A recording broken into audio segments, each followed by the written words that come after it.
Eu vou ler um currículo resumido da doutora Cristiana.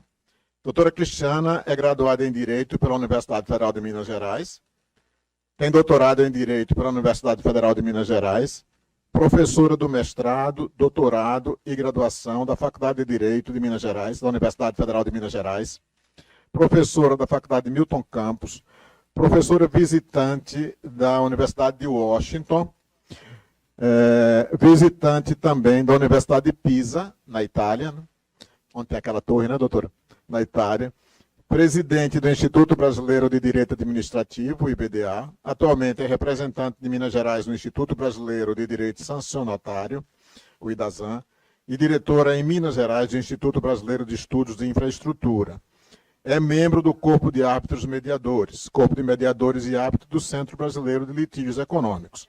Diretora editora da RBEP, que é a Revista Brasileira de Estudos Políticos da Universidade Federal de Minas Gerais, colunista do Conjur, foi presidente da Comissão de Parcerias Públicos-Privadas da OAB Minas Gerais, presidente da Comissão de Direito Administrativo da OAB Minas Gerais, também foi presidente do Instituto Mineiro de Direito Administrativo e diretora do Instituto Brasileiro de Direito Administrativo. Foi procuradora-geral adjunta de Belo Horizonte, a capital de Minas Gerais, evidentemente, e foi controladora-geral de Belo Horizonte. Então, nós convidamos para a sua palestra nessa manhã a doutora Cristiane Fortini.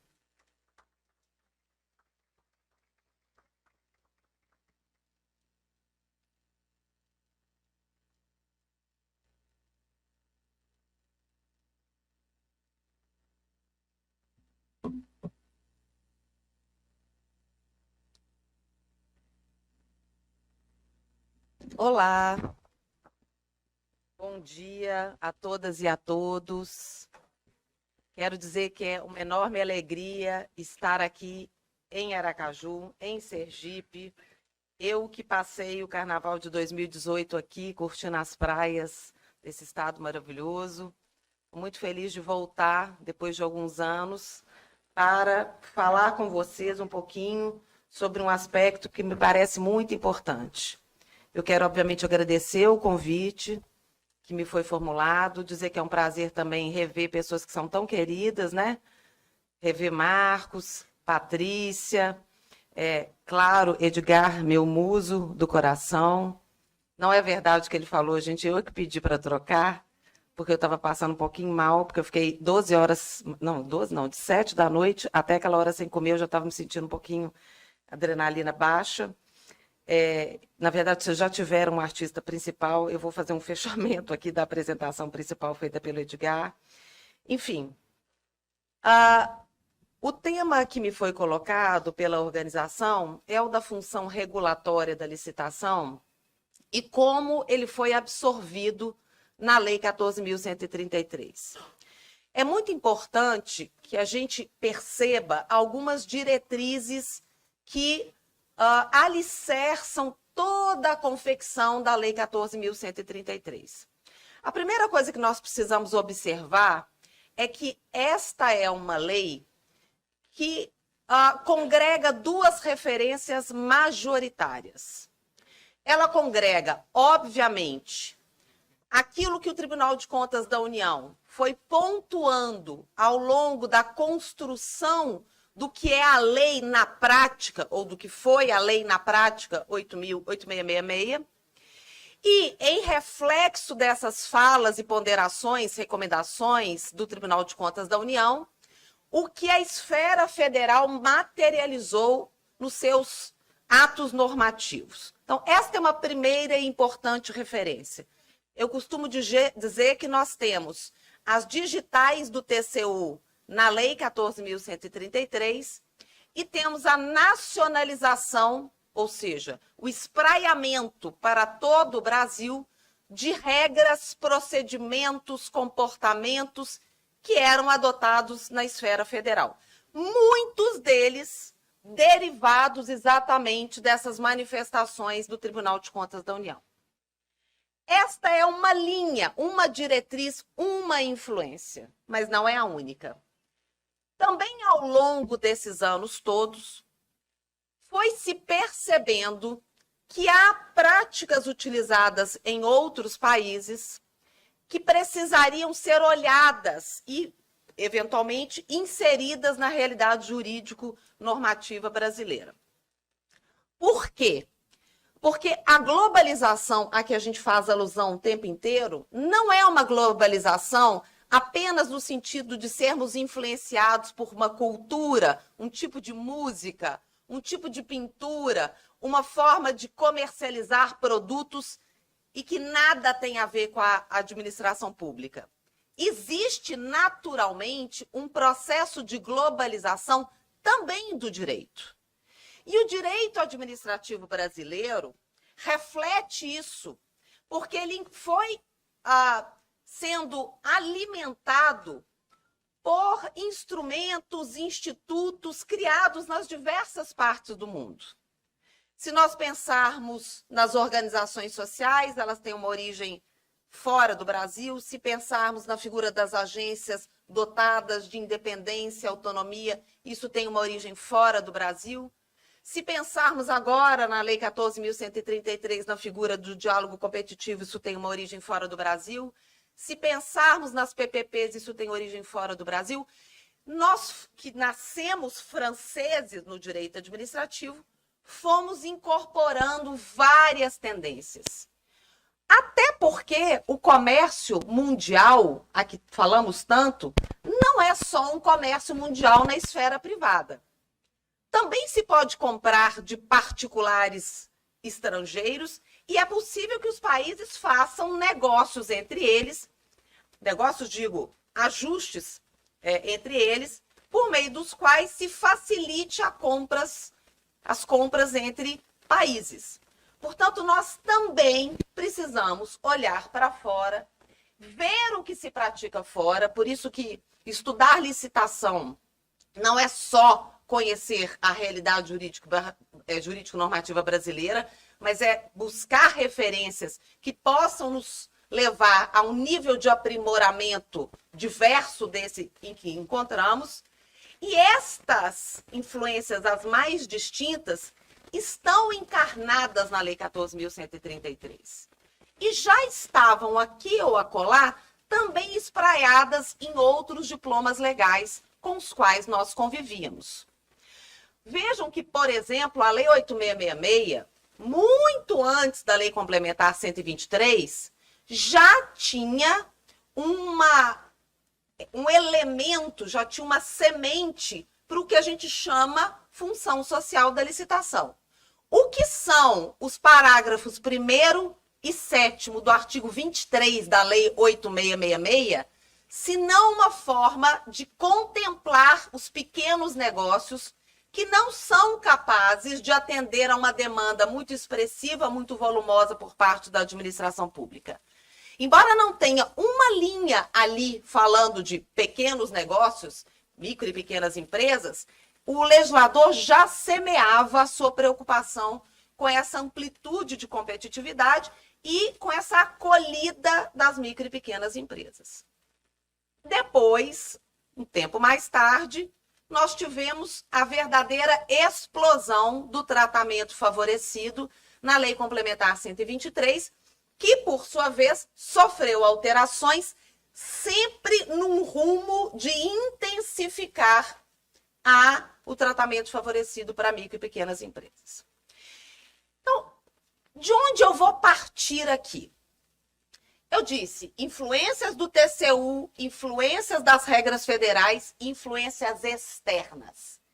Quais são as influências externas que a gente percebe na 14.133 na matéria que me cabe apurar?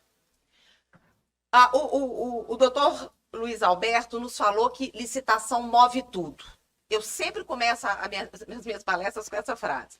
Licitação move tudo, licitação é o oxigênio que alimenta o Ministério Público, que alimenta a diplomacia, que alimenta a atividade de saneamento básico. Absolutamente tudo é impulsionado por meio de contratação. Não é nem licitação, é por meio da contratação pública.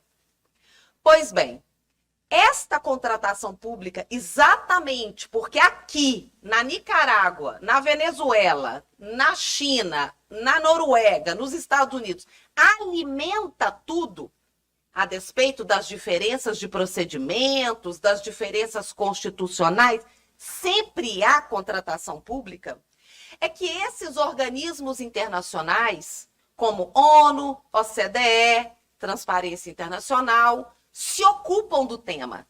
Esse tema é central. Se a gente fizer uma viagem e você escolher um lugar no mundo para parar, lá se estuda a contratação pública. Ao seu modo, mas se estuda a contratação pública. Eu não sei como é que se faz contratação pública na Coreia do Norte, com as particularidades da Coreia do Norte, não é?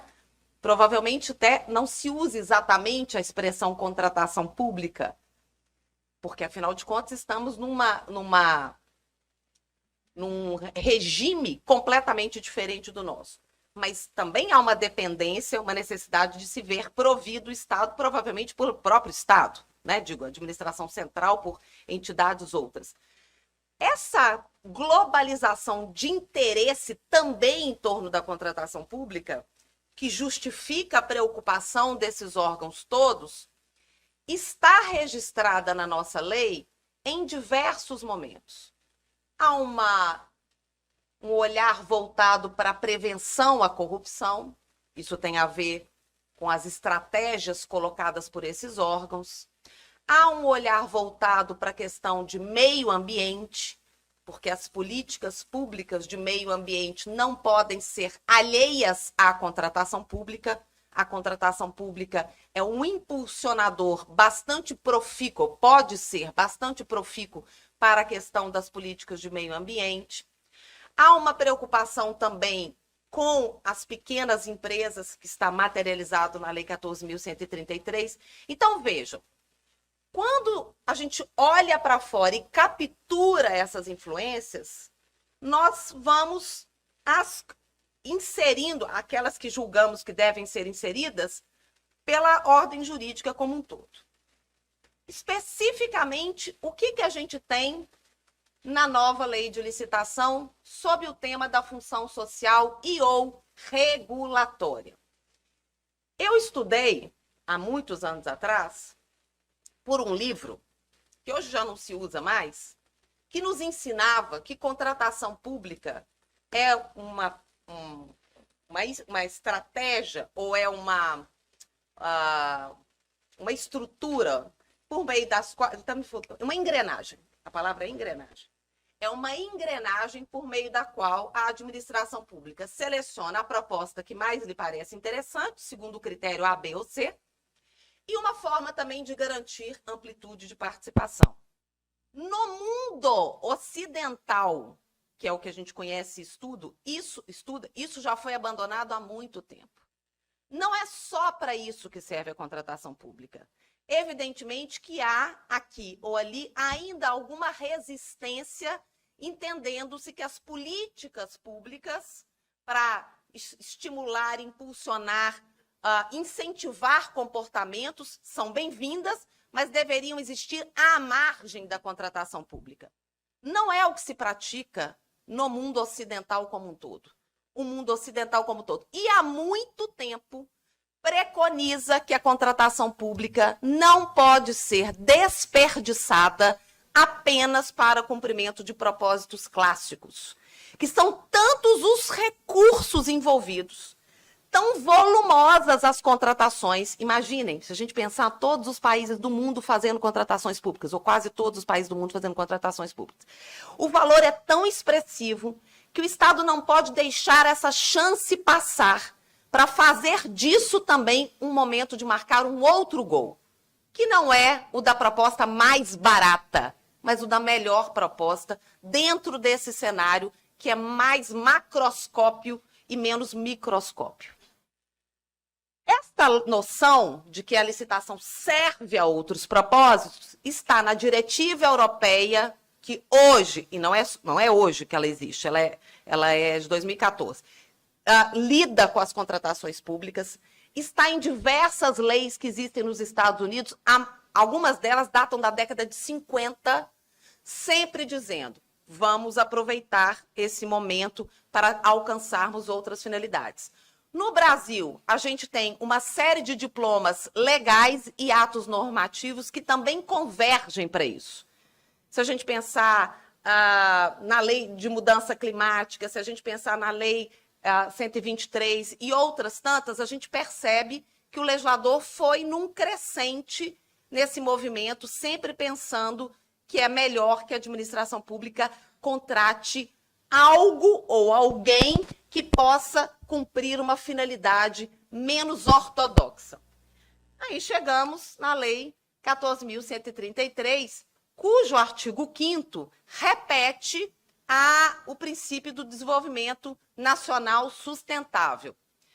Não é novidade para nós, porque isso também consta da Lei 8.666, mas é um sinal importante, junto aos demais princípios que estão presentes nesse artigo 5º, de que o legislador mantém a mesma lógica, ou seja, esta lei não pode descurar desta premissa que é o desenvolvimento nacional e que ele seja sustentável.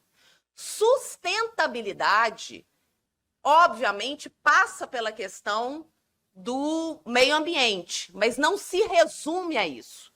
Nós não falamos em sustentabilidade apenas porque adotamos práticas que sejam menos ameaçadoras e mais contemplativas do meio ambiente. Nós falamos em sustentabilidade sempre que pensamos que aquela contratação pública vai prover a coletividade com algum outro aspecto adicional. Portanto, quando já na legislação passada, nós tínhamos, passada eu estou falando da Lei 8.666, nós tínhamos um dispositivo lá no artigo 40, que isso não constava da redação original, né, mas depois foi introduzido, que dizia, eu não sei se eu falo dizia ou diz, isso está me deixando enlouquecida, porque sabe aquela coisa assim, eu já dei tchau para a Lei 8.666, mas ela ainda está como um encosto agarrada aqui em mim. Então, de vez em quando, vocês apertem a tecla SAP aí, tá, gente? Se eu cometer um ato falho em dizia, diz, porque eu estou realmente meio perturbada. Quando alguém fala assim, vamos adiar a Lei 8.666, vamos adiar a entrada em vigor, eu falei, pelo amor de Deus, porque eu já estou esquecendo a Lei 8.666. Eu não tenho capacidade para saber isso tudo ao mesmo tempo. Então, agora, depois de sei quantos anos estudando essa, vamos para essa, gente, porque agora recuperar as informações vai ficar mais difícil. Então, lá na Lei 8.666, a gente já tinha um dispositivo segundo o qual seria possível exigir que parte da mão de obra necessária para executar um serviço viesse de egressos do sistema prisional. Isso é desenvolvimento nacional sustentável. O que a gente tem em linhas gerais e depois eu vou ao âmago da questão, que são as micro e pequenas empresas. Eu tenho lá no artigo 25, parágrafo 9º, exatamente esta ideia. É possível que o edital prescreva que possível, não é obrigatório, há um ambiente de liberdade para cada ente da federação, para cada entidade da administração indireta e, às vezes, individual, de edital a edital, estabelecer que será cogente a utilização, dentro de um percentual de egressos oriundos do sistema prisional, até aqui não tem novidade, mas também de mulheres vítimas de violência doméstica. Ora, o que tem contratação pública com o combate à violência doméstica? Nada. E até porque aqui não se faz combate à violência doméstica. Aqui você trata o efeito da violência doméstica. Porque uma parte das mulheres continua a se submeter a este quadro porque não tem condições econômicas de dizer adeus ao seu malfeitor. Então, o legislador está dizendo, olha, um percentual que a gente vai estabelecer no ato normativo ou no edital vai ter que contemplar esta mão de obra. É uma referência. Depois a gente tem no artigo 60, inciso 3, que é um artigo que tem gerado muita polêmica, especialmente no seu primeiro inciso, uma retomada da ideia de desenvolvimento nacional sustentável. Por quê? Porque o 60 é o dispositivo que trata de propostas empatadas. Havendo um empate de propostas, nós vamos descendo de maneira sucessiva aos mecanismos de desempate. Então, a gente começa vendo quem consegue agora, entre as empatadas, reduzir um pouco mais o valor. Mas pode ser que isso não seja o suficiente. E pode ser, e aí é uma interpretação que eu não sei o que Marcos e Edgar acham disso, pode ser que até se entenda, porque tem se defendido assim, que essa diminuição de valor quando as propostas estão empatadas nem pode ocorrer quando elas já chegaram a um percentual X, que seria um limitador para fins de execuibilidade. Ou seja, reduzir mais do que 75% do valor, na proposta, do valor comparado ao valor estimado da contratação, não seria possível, porque a lei estaria impedindo. Há quem entenda desse jeito, no inciso 60, inciso 1.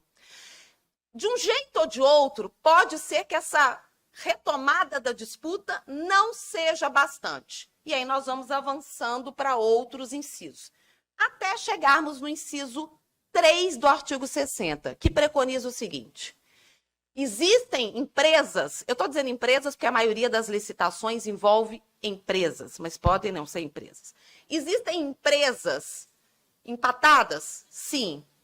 Não foram suficientes os critérios 1 e 2 para desempatar? Não.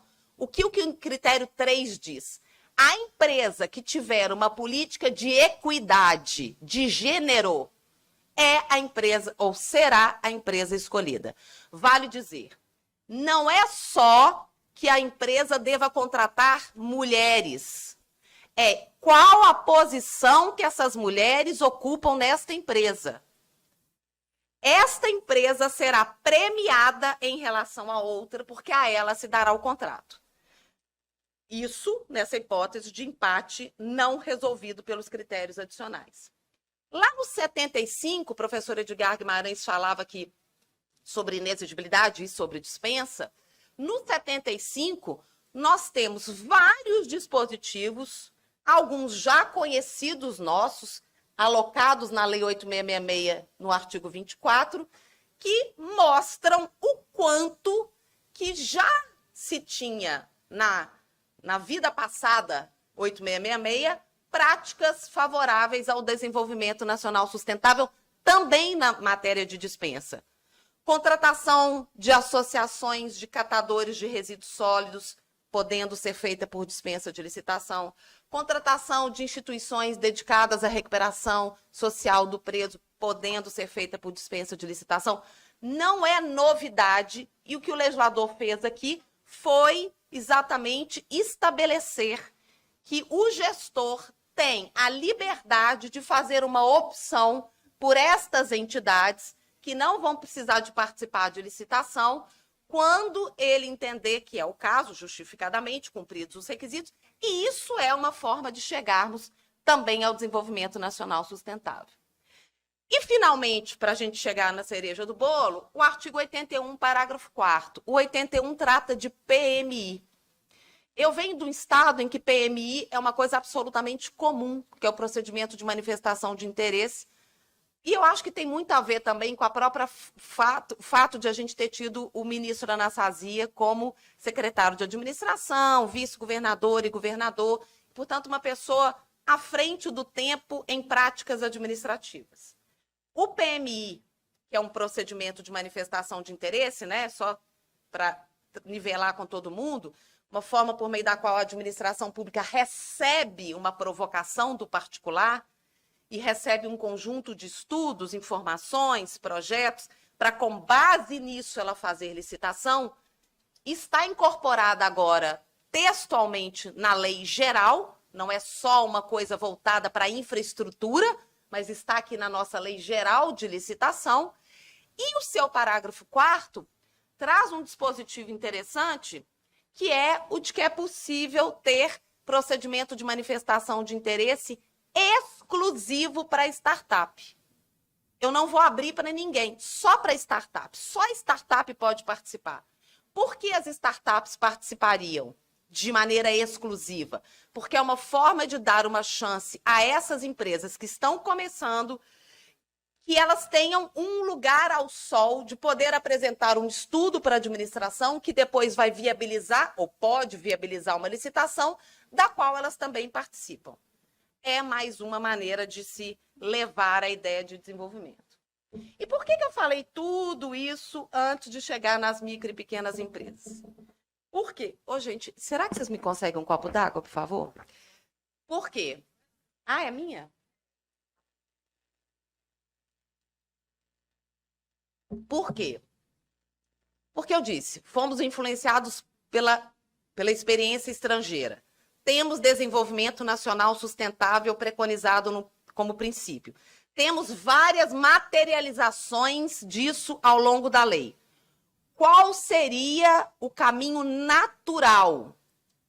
Que chegássemos na parte de MEs e EPPs e que lá não tivesse havido nenhum tipo de mudança por parte do legislador.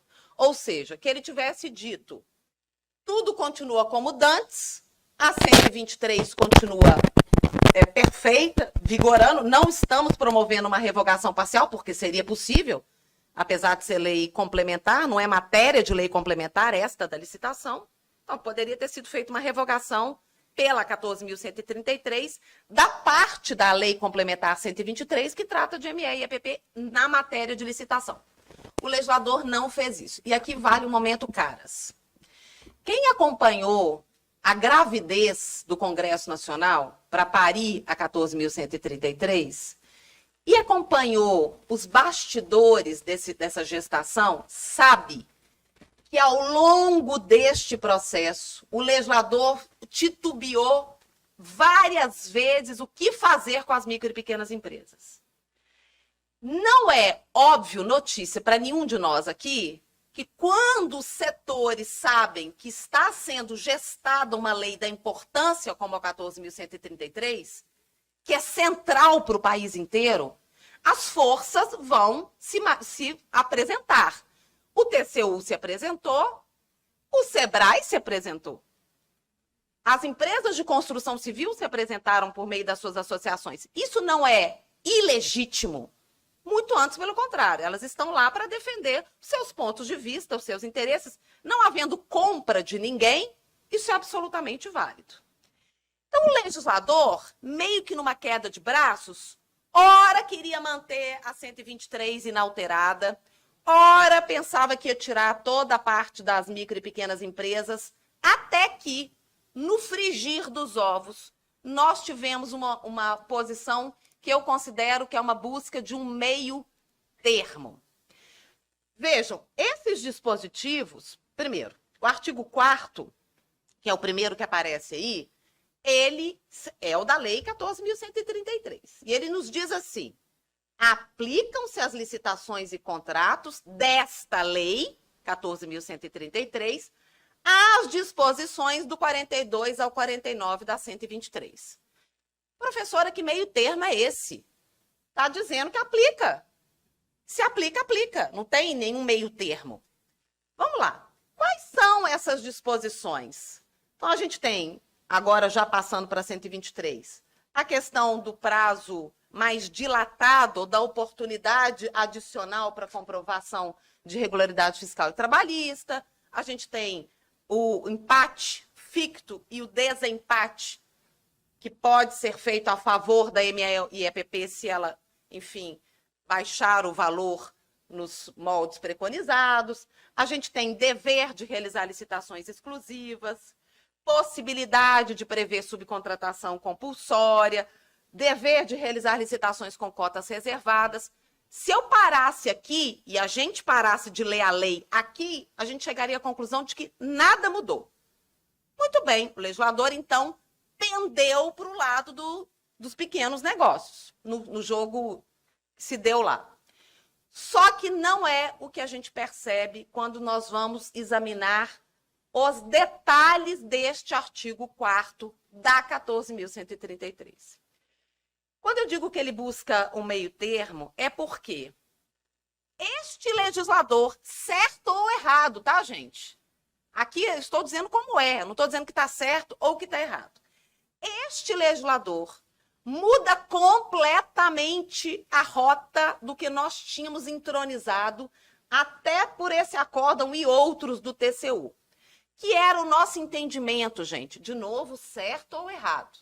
Era, não importa o valor estimado da contratação, pode ser um valor estimado estratosférico. A ME vai ter as suas prerrogativas, o tratamento favorecido, mesmo que eu olhe para ela e fale, como é que essa ME vai dar conta disso tudo? Não importa, ela pode participar, às vezes. Aqui não vai ter cota reservada, né, porque o valor é alto, aqui não vai ter licitação exclusiva porque o valor é alto, mas ela vai poder participar, por exemplo, com as prerrogativas de apresentação de documento tardio, aquela documentação que a lei estabelece, fiscal trabalhista, ela vai poder ter a vantagem do empate ficto e do desempate.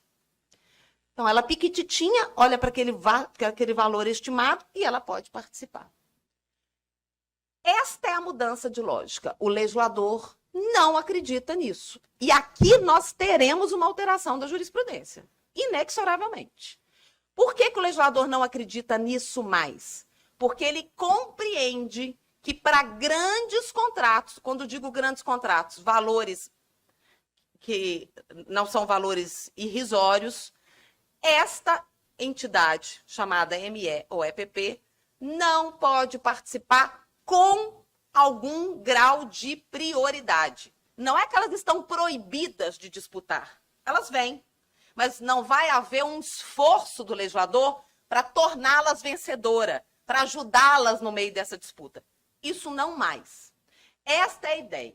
Então, o legislador ele vai colocar um recorte. Acima deste recorte, ME e EPP, vocês são bem-vindas, mas não tem colo de mãe aqui. Vocês são bem-vindas, mas aqui é terra selvagem. Vai ter que disputar a pomba com o leão. Pomba com o leão ficou horrível.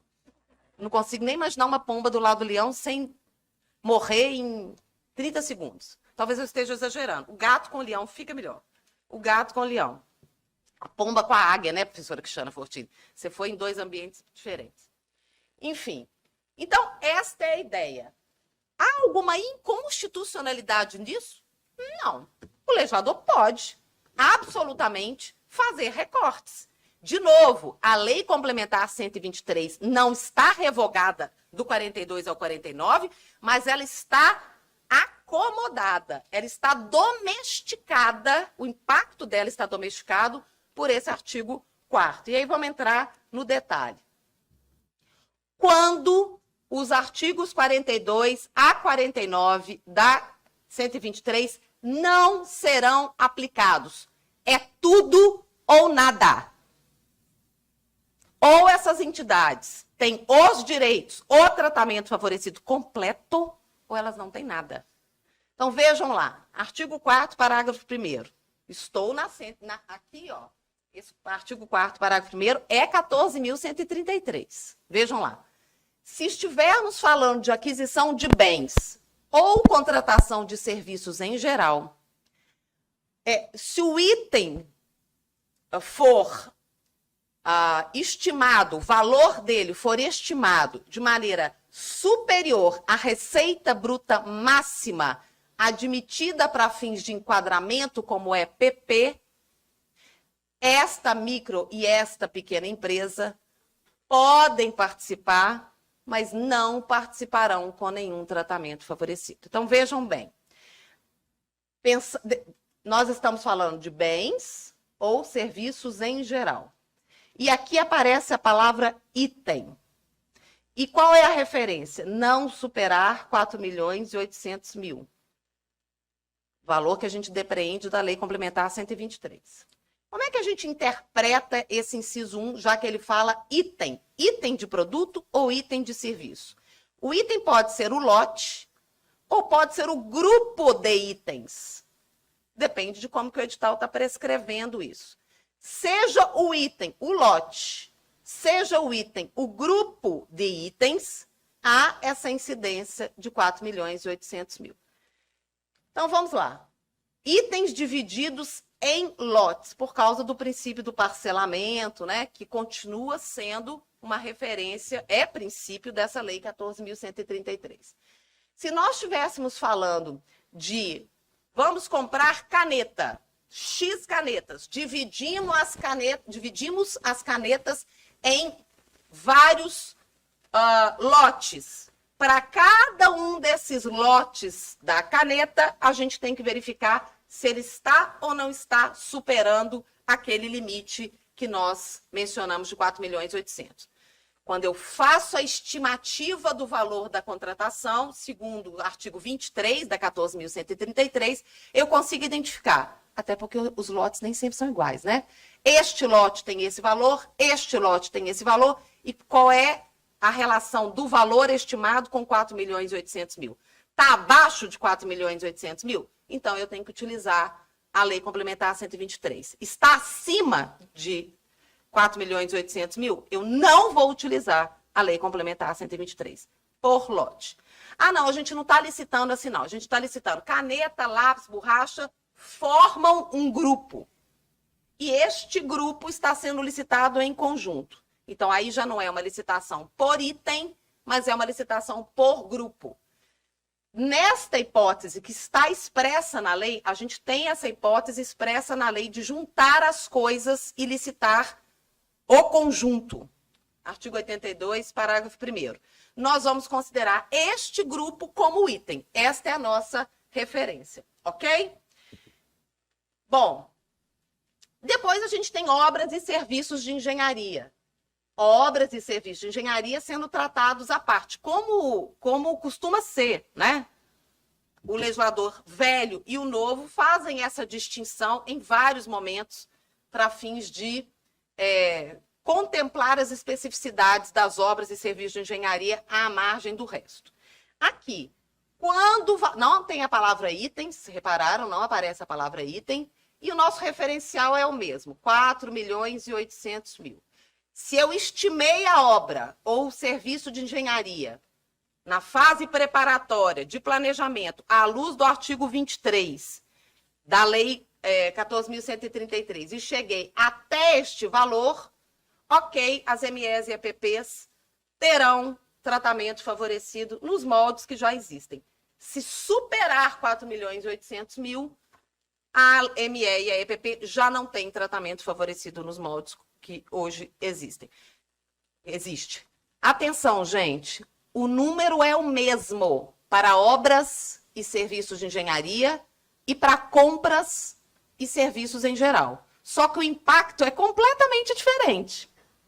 A possibilidade de ultrapassar 4.800.000 se dá mais facilmente onde? No campo das obras e serviços de engenharia ou no campo dos serviços e compras em geral? Obra e serviço de engenharia, naturalmente. E é meio proposital, porque as maiores reclamações de problemas, e talvez os problemas mais problemáticos, os problemas mais graves, são mesmo na área de obra e serviço de engenharia. A gente não pode esquecer jamais que esse legislador é um legislador, isso foi dito também na abertura, que não quer obra inacabada. Tem um monte de dispositivo no sentido de que obra não pode ficar inacabada, porque obra inacabada é um desastre ambiental. É um desastre do ponto de vista financeiro, é um desastre. Não atendimento da coletividade. E o TCU vem falando de obra inacabada, fazendo auditorias há um tempo. E eu disse, tem as digitais do TCU.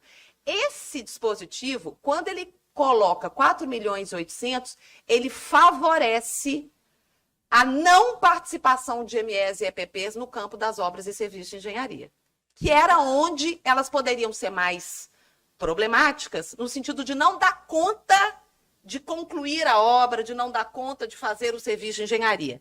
Então, é o mesmo referencial numérico, mas com impactos absolutamente distantes na vida como a vida é.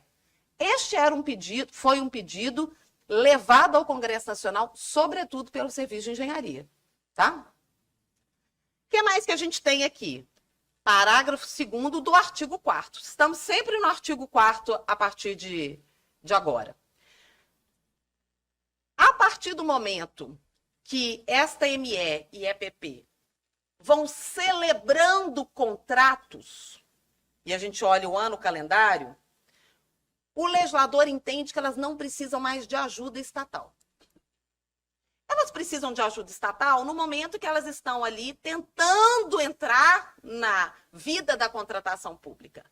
Mas se naquele ano eu percebi que ela foi sendo contratada, e não importa como, por dispensa, inexigibilidade, por licitação mesmo, não importa como, eu vou juntando esses valores E a partir de um determinado número, ela é bem-vinda nas licitações, mas não considerando qualquer tipo de suporte, qualquer tipo de impulsionamento estatal.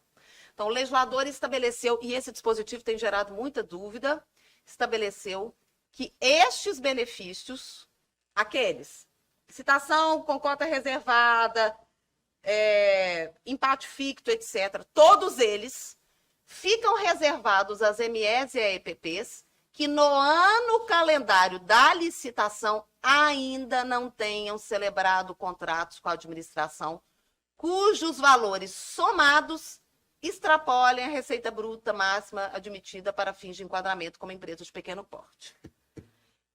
Parece simples, né? Então tem a ME Fortini Limitada, limitada não dá, a ME Fortini qualquer coisa, e esta ME,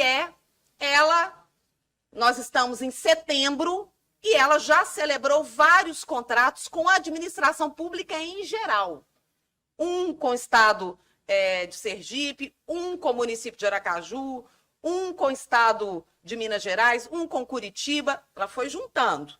Na hora que eu junto isso, eu vejo o valor desses contratos, superou 4.800.000 no ano, pode vir, mas você está entregue ao leão de novo.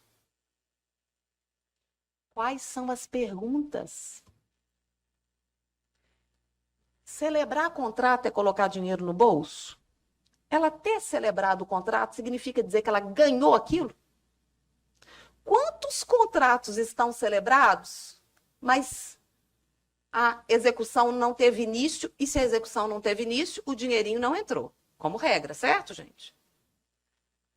Quantos contratos podem estar suspensos por decisão judicial? Não é só uma decisão administrativa.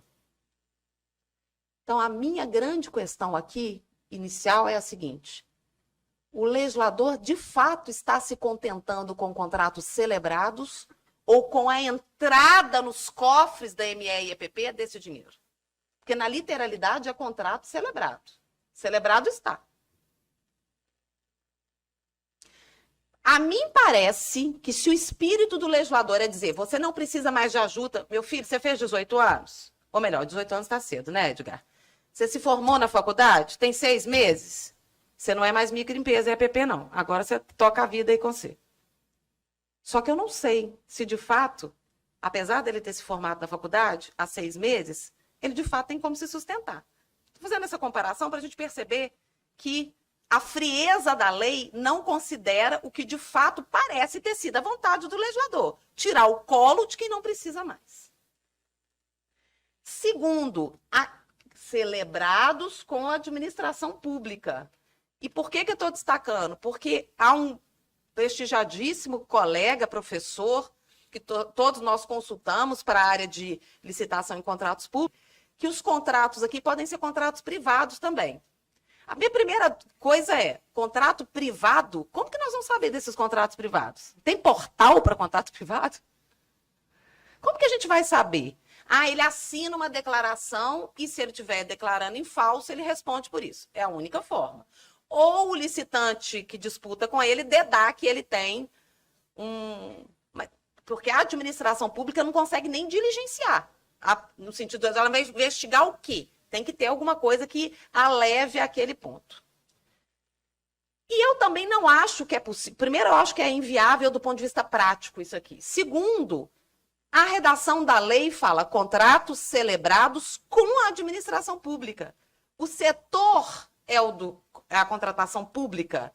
Então, ele não precisa de ajuda, porque da administração, porque a administração pública indiretamente já o ajudou, tendo-o contratado em outras vezes.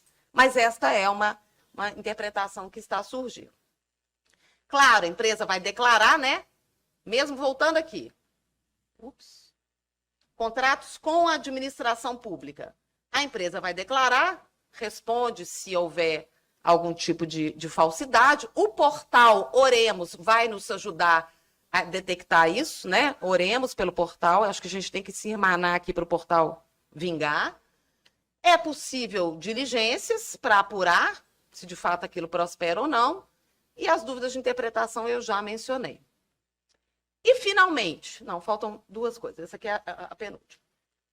Como que vai produzir, como é que se produzem esses efeitos? Então, voltando. Se você, ME e EPP, já celebrou contratos com a administração pública naquele ano calendário, daquela licitação, e já ganhou dinheiro é por minha conta, né? Só fala celebrar contrato. Já celebrou contratos, e esses contratos superam 4.800.000, pode vir, mas não tem tratamento favorecido.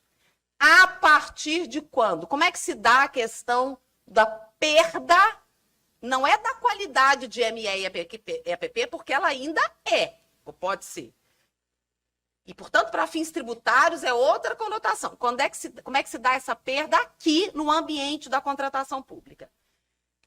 Esse aqui é o artigo 3º, parágrafo 9º, da 123.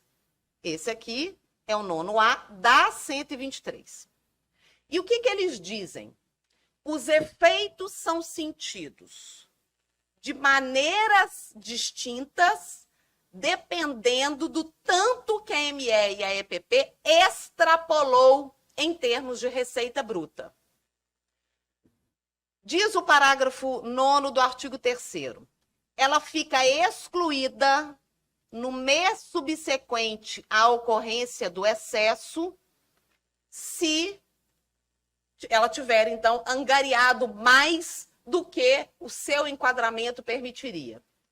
E o parágrafo 9º A diz, esses efeitos, que aqui está dizendo vão acontecer no mês subsequente à ocorrência do excesso, vai ser diferido no tempo e só vai acontecer no ano calendário seguinte, se esse excesso em face da receita bruta não superar 20%.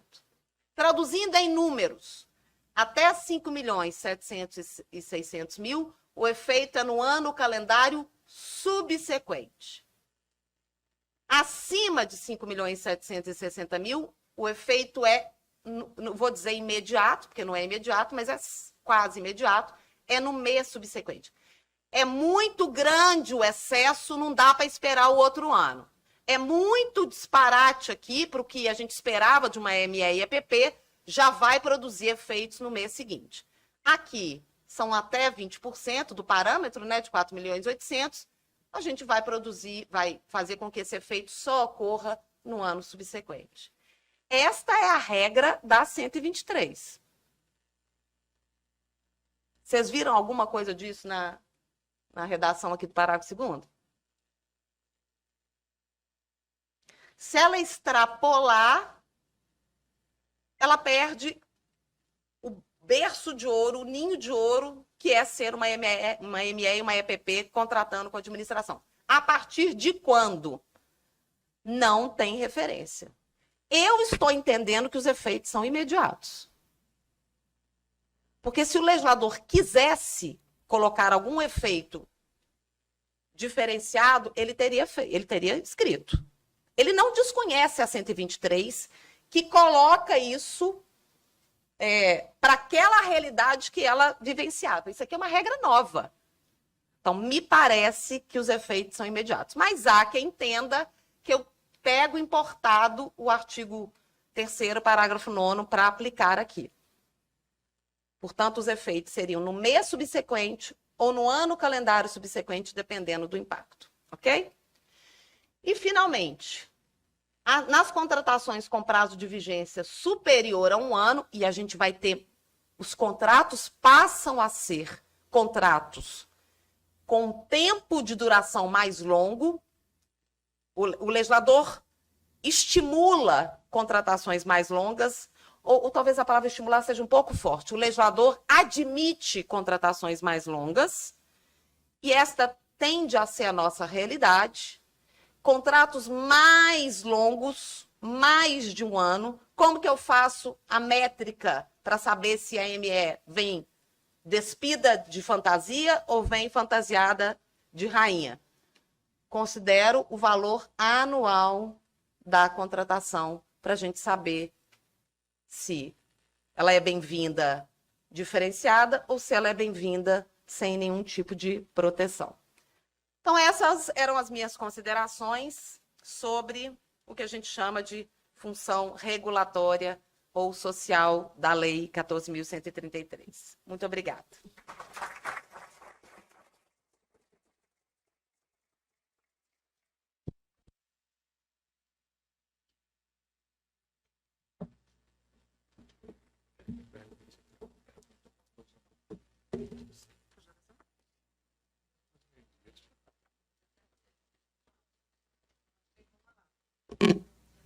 Pessoal, por favor, antes que os senhores saiam, nós temos algumas informações, viu? Por gentileza, à tarde, nós estaremos... Tem uma pergunta aí, né? De qualquer maneira, a gente vai falar quando nos chega, nós teremos duas palestras tão importantes como as duas que nós tivemos agora pela manhã, com a doutora Karina Calazans Nascimento e a doutora Isabela Virginia Paz de Menezes. Nós temos uma pergunta, doutora Cristiana.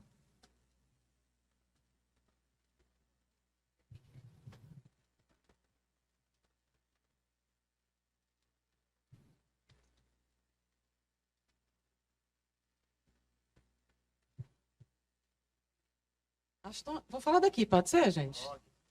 Sou pequena, mas nem tanto. Então, é Emanuela, da Controladoria Geral do Município de Lagarto? Isso. Quem é Emanuela? Ela lá. Emanuela. Ah, Emanuela que estava filmando? Ah.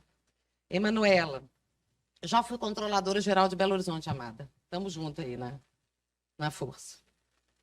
A previsão do artigo 4º, parágrafo 2º, não deve ser interpretada como respeito ao princípio da segurança jurídica, considerando que a responsabilidade pela insolvência estaria limitada ao capital social integralizado das empresas? Pode ser, mas eu não acho que a perspectiva é só essa, não. Eu acho que a perspectiva é, de fato... Na verdade, uma coisa conspira com a outra. O legislador acha que grandes desafios merecem grandes players. E que não faz sentido propiciar às MEs e EPPs esse acolhimento fora do ambiente natural que seria delas. Elas não são pequenos negócios? Então, desafios menores. Eu acho que isso também ajuda, porque de fato você tem esse problema, mas não sei se o legislador foi tão sofisticado assim, não. Esse tema foi uma queda de braços bem importante no Congresso Nacional. Cada vez que vinha uma redação do PL, a gente tinha que olhar o artigo 4º para ver o que o legislador tinha definido, né? E eu que sou super defensora de função regulatória da licitação, e a gente podia ter ido até pela área ambiental, que daria uma outra palestra, acho que o legislador escolheu um termo razoável, porque a realidade nos mostrou mesmo que existem MEs e EPPs cuja boca fica mais larga do que a barriga e depois dá uma digestão. E o problema da digestão da ME e EPP é em quem ela vomita. Então, eu sou super favorável a ME e EPP, mas acho que cada macaco no seu galho, sabe? Acho que está bem posto. Gente, eu não sei se tem uma outra pergunta, era para concluir com uma frase meio apoteótica, e eu esqueci da frase. Eu levo papel, computador, nem abri o computador, nem olhei o papel. Tem mais perguntas? Só para saber se eu... Não, doutora, por favor, fique à vontade. Eu acho, gente, que a coisa mais importante, assim, aí saindo um pouco da minha fala inicial, para dizer algo que eu tenho repetido várias vezes. Primeiro, chega de saudade. Abandonemos aquilo que foi a Lei 8.666. Essa lei é perfeita? Não. E não existe lei perfeita. Ainda mais de licitação. Porque o Marcos tem um olhar que é diferente do professor Edgar, que é diferente da Patrícia, que é diferente do conselheiro Luiz Alberto. Nós não temos um olhar único para licitação e contratos. Fosse assim, a gente copiava e copia uma fórmula mundial e que não existe. Existem preocupações mundiais, existem algumas ideias que são difundidas mundialmente, mas a regra nunca é uma regra única. Segundo, a lei é extensa? É. Isso é um problema? Eu não acho. Essa lei não deveria ter trazido o que ela trouxe. Ela não deveria ter falado desse aspecto, deixando isso livre para estados e municípios. Ok, aí eu concordo com o raciocínio. Mas não porque ela é extensa. A lei tem que ser muito curta. Não sei de onde tiraram isso. Onde que tem lei de licitação curta? Vai para os Estados Unidos, eu conto sempre esse caso, né, Edgar? Imprime a lei federal da administração pública federal e sai com ela no colo. O senhor não dá conta. Você está todo mais ou menos por causa da costela? Não dá conta de carregar. É uma arma. É desse tamanho. Aquilo que a gente acha que os Estados Unidos são é tudo mais fácil. Não é. E segundo, a lei de licitação é só um pedaço de papel. O que é a licitação nasce desse pedaço de papel, mas não se encerra nesse pedaço de papel. Qual é a interpretação que nós vamos extrair deste pedaço de papel para que a gente tenha um casamento mais feliz entre a administração pública e o privado? Porque este é um casamento que precisa ser feliz para as duas partes. Esta é a interpretação possível. Esta é a interpretação que a gente tem que perseguir. Então, nós estamos no começo da jornada. Estamos com um pedaço de papel que não representa o que essa lei é. Essa lei é uma materialização. Basta a gente ver que ao longo dos anos, quantas coisas nós somos relendo ou compreendendo, sobretudo a partir do TCU, da Lei 8666. Então, gente, esse é um ponto de partida. Acalmem-se. E vamos olhar com um otimismo, porque isso é irreversível. Não adianta resmungar. Não é assim que a gente vai ter uma visão prospectiva. Vamos, a partir daí, construir a melhor lei de licitação dentro das nossas possibilidades. Era isso que eu queria falar. Obrigada.